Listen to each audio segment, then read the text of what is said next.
On refait le monde. L'invité. Docteur Edouard Sagno, bonsoir. Et bonsoir à vos millions d'auditeurs. Bouakar Sansoubari, première question. Alors, on va à nouveau parler du pèlerinage où certains dénoncent beaucoup de dysfonctionnements. On va commencer par ces informations relatives à des faux visas qu'on aurait constatés sur quelques pèlerins. Qu'en est-il en réalité et comment en est-on arrivé là? Voilà, il nous a été rapporté 2 cas de faux visas. Et nous pouvons vous le confirmer à date. D'autres médias rapportaient d'autres chiffres, mais à date, j'ai pu vous préciser qu'il ne s'agit pas d'un autre chiffre. Il n'y a que 2 cas de faux visas. Mais même si ce n'était un seul cas de faux visa, cela nous peine à plus d'un titre. Ce que j'ai pu vous dire, c'est que c'est 2 de nos compatriotes qui ont été donc appréhendés du côté de l'Arabie Saoudite avec ces 2 faux visas. Nous avons vérifié dans notre système informatique ici à Conakry, au centre islamique de Donka. Nous nous sommes aperçus que les 2 faux visas ne sont pas venus du centre islamique de Donka et ne sont même pas venus de notre système informatique. Cela veut dire que ces 2 compatriotes ont obtenu le visa d'une façon frauduleuse ailleurs, mais pas au niveau du centre islamique de Donka. Qu'est-ce qu'un faux visa? Un faux visa, c'est forcément, et c'est seulement d'ailleurs, un visa qui est imprimé en bonne et due forme, mais dont le nom est différent de celui qui se trouve dans le système informatique ici. Or, vous savez qu'il y a 4527 pèlerins, donc 4527 visas. Donc, un visa ne peut avoir qu'un seul numéro. Si quelqu'un d'autre utilise le même visa en changeant de nom, on va comparer toujours avec les personnes qui sont dans le système et ça va faire sortir autre chose. Et c'est à partir de là qu'on va parler de faux visas. Alors, comment on peut expliquer que quelqu'un qui n'a pas eu le visa à partir de votre système informatique ait pu réussir à se glisser parmi les pèlerins guinéens et à se retrouver à la Mecque? Non, la question qu'il faille se poser, c'est de savoir est-ce qu'il est parti avec les pèlerins guinéens? Parce que l'Arabie Saoudite, c'est un pays comme la Guinée. L'Arabie Saoudite, c'est un pays comme la France. Ce n'est pas le seul moyen d'accéder à l'Arabie Saoudite. Vous voulez nous dire que ces 2 pèlerins ne sont pas allés forcément avec les convois guinéens? Je ne confirme pas, je n'infirme pas. Même moi, je suis dans les questionnements. Et le ministre lui-même est dans les questionnements. Nous tous, au niveau du secrétariat général des affaires religieuses, nous cherchons à comprendre par quels moyens ces personnes-là ont pu quitter. Mais ce que je sais et que je vous confirme à date, c'est qu'on a vérifié dans notre système informatique. D'ailleurs, il n'y a qu'une seule personne qui ait le code pour acheter les visas. Une seule personne, pas 2, pas 3. Donc, on a vérifié à travers tout ce que l'on a mis comme sécurité au niveau de ce service visa, il est impossible de traficoter le visa à partir de chez nous. Pourtant, il y a 2 personnes qui sont allées avec des faux visas. Dans la même logique, parce qu'on a comme l'impression que quelque part, on ne nous dit pas ce qui se passe réellement en ce moment pour sauver la nature de l'organisation. On a appris qu'il y a une équipe qui est venu prendre, si vous voulez, les rênes, une équipe ou quelqu'un qui se faisait passer pour le frère du président colonel Mamadi Doumbouya et qui serait venu avec des militaires pour prendre le contrôle et qui a donc présenté une autre liste qui était différente de celle qui était déjà en cours d'exécution. On apprend aussi qu'il y a des pèlerins qui sont en ce moment à Médine. On leur a dit qu'on ne retrouve pas pour l'instant leurs documents de voyage. C'est quoi la vérité réellement? Voilà, heureusement que vous dites on apprend. Maintenant, si vous voulez, je vous donne ce qui est vrai. Docteur Edouard Sagno, vous êtes dans la banalisation de tout ce qu'on vous demande là. Allez-y, de toutes les façons. Voilà, c'est ce que je vous dis. Non, mais si vous devez continuer à tout banaliser, c'est... Allez-y. Non, loin de là, au contraire. Au contraire, banaliser, on n'ose même pas banaliser, puisque c'est l'image de notre pays. Mais je suis simplement en train de vous dire là ce qui est réel. Allez-y donc. Vous savez, à partir jusqu'au vendredi, il n'y avait aucun problème. Comme on le dit en journalisme, le train qui arrive à l'heure ne nous intéresse pas. Donc c'est le train qui n'arrive pas à l'heure qui nous intéresse. Il n'y avait eu aucun problème. On ne faisait qu'apprécier l'organisation. Maintenant, à partir du samedi, c'était, même déjà le vendredi dans la journée, c'était le tour de la partie étatique. Et vous savez très bien que des personnes sont prises en charge à tous les niveaux.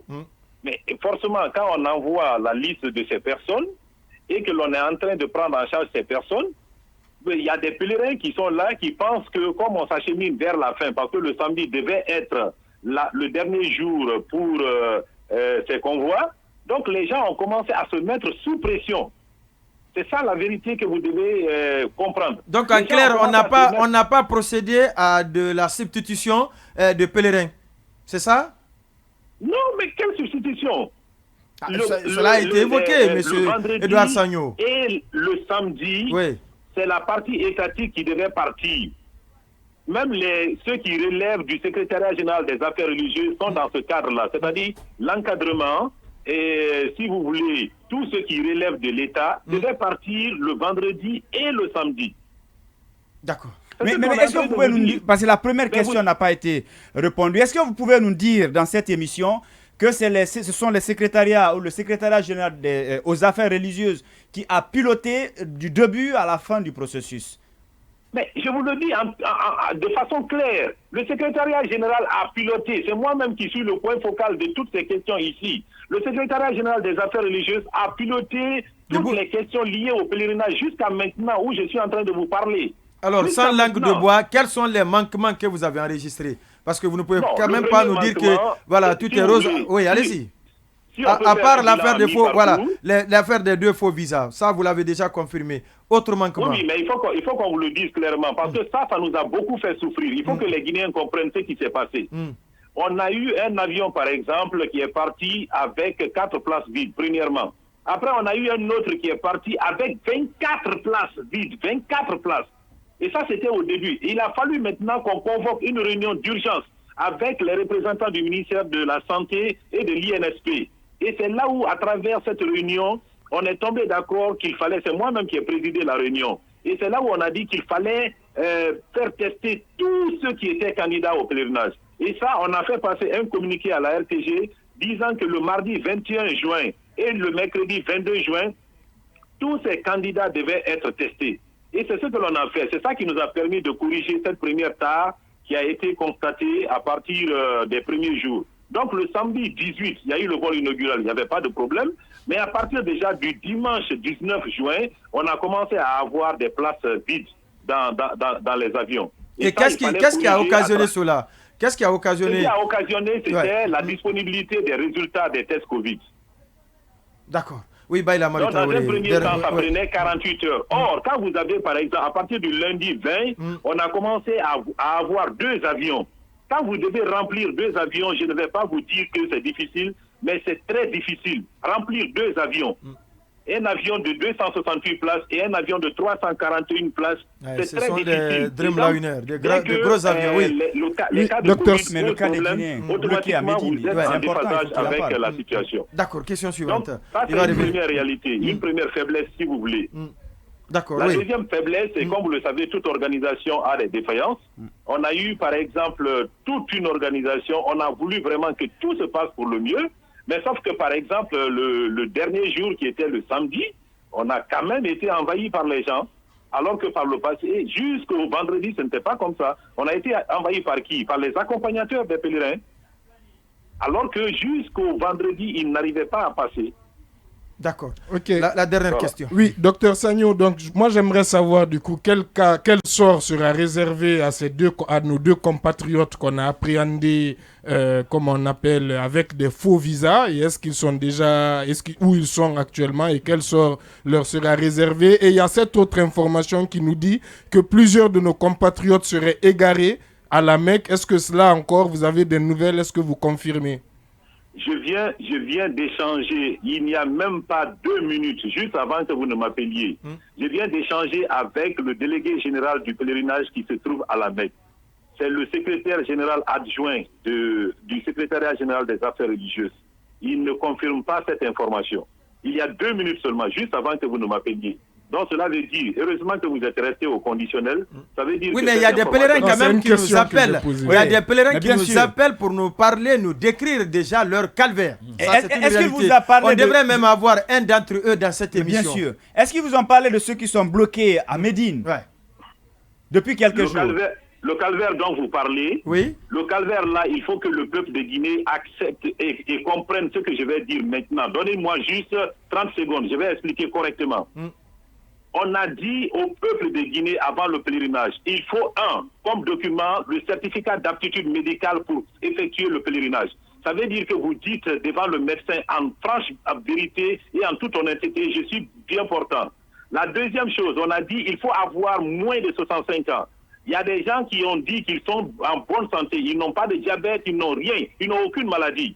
Ils sont partis là-bas. Et il y a d'autres qui ont dit j'ai moins de 65 ans. Pourtant, certains ont modifié leur âge et ils ont fait des passeports. Ils sont arrivés là-bas. Et maintenant, il y a des problèmes de santé qui surgissent.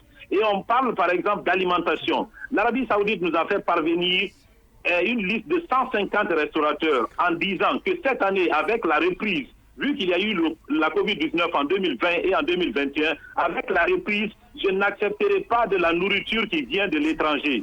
Ce ne sera que de la nourriture que l'on mange ici en Arabie Saoudite. Il n'y a pas de maraboulaye en Arabie Saoudite cette année. Il n'y a pas de feuilles de manioc que moi j'aime manger aujourd'hui en Arabie Saoudite. Il n'y a pas. Et à cause de cela, les pèlerins, il y a certains, ce n'est même pas tout le monde, il y a certains qui continuent de pleurnicher pour dire « Ah non, on ne mange pas bien ». Mais toutes ces réalités-là, c'est pour une pénitence. Il y a quelques souffrances là-dedans. Nous-mêmes ici au secrétariat général des affaires religieuses, depuis le 27 mai, on ne dort pas. Ce n'est que hier que j'ai pu rentrer après le dernier vol chez moi à la maison. On dort ici dans le bureau, ici au secrétariat général des affaires religieuses. Sagno, ce que je suis en train de dire, et je conclue en vous disant qu'on sait pertinemment que l'organisation n'est pas parfaite, ni du côté de la Guinée, ni du côté de l'Arabie Saoudite. On sait qu'il y a des plaintes, mais il faut aussi que les gens connaissent la vérité. La vérité. Il ne faut pas qu'on invente quoi que ce soit. Même ce matin, j'ai échangé avec qui? Avec un de mes homologues qui est là-bas actuellement, qui effectue le pèlerinage. J'ai échangé avec lui. Ils sont en train de quitter, par exemple, Médine pour aller à la Mecque. On a mis à leur disposition des bus. Il y a certains qui ont appelé dès le début pour dire « Ah non, on nous a laissé pour compte ». Mais quand j'ai appelé cet homologue-là, il m'a dit « Non, on est en train d'embarquer ceux qui appellent qu'ils sont laissés pour compte ne peuvent pas aussi inventer ou mentir, monsieur Edouard Sagno. Certainement, votre homologue qui est là-bas est en train de tout peindre convenablement alors que la réalité, elle est tout autre. Parce que ce dont nous vous parlons, ce sont des pèlerins, des témoignages des pèlerins qui sont, d'ailleurs, dont l'âge n'est même pas très avancé. Donc, on peut pas justement, dire sur l'âge, docteur Sagno, vous venez d'affirmer, en n'utilisant pas le conditionnel, que certains de nos compatriotes ont baissé leur âge. Comment avez-vous eu cette information et quand l'avez-vous eu? Est-ce que c'est après coup ou c'est avant, au fait? Ça, c'est moi, mon explication. Je me dis, et tout le monde le sait comment ça fonctionne. Il y a certains qui, quand vous les voyez, vous savez pertinemment qu'il suffit simplement de n'avoir pas pris le passeport avant. Ça, il n'y a pas de problème. Vous savez très bien qu'il y a certains qui arrivent à modifier leur âge. C'est sur cette base-là que je le dis.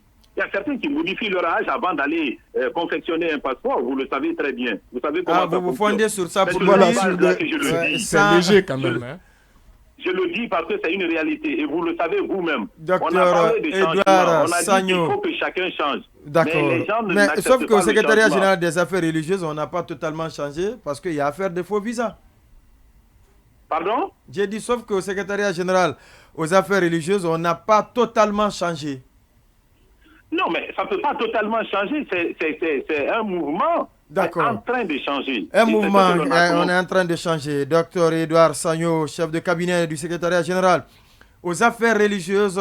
Au fur et à mesure, nous allons vous avoir pour nous expliquer chaque fois qu'on nous interpelle par rapport à une situation ou une autre par rapport justement à ce pèlerinage de cette année, le Hajj 2022. Merci donc d'être passé dans cette émission. Surtout, merci de la disponibilité.